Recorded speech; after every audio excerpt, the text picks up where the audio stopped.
नूर बेटा, जिसे तुम काम कहती हो वो चैनल का काम है ना? जी हाँ। मैं भी साथ चलूंगी तुम्हारे। अम्मी, क्या आप भी शो करना चाहती हैं? मेरा किसी शो से क्या लेना देना, फजूल मत कहो।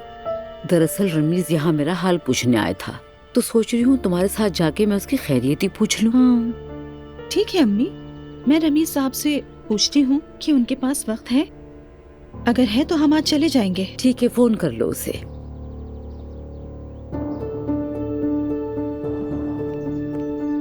अम्मी, हाँ? आपने कहा था सबको अलग कर देंगी, आपने कसम खाई थी, मगर नूर आपा तो वापस घर जा रही है। नाइला चुप रहो, किसी से कुछ मत कहना। अरे नहीं अम्मी, मैं क्यों कहूँगी? वक्त आने दो, आराम आराम से करेंगे। मेरे जहन में बहुत कुछ है, मगर कहने की जरूरत नहीं।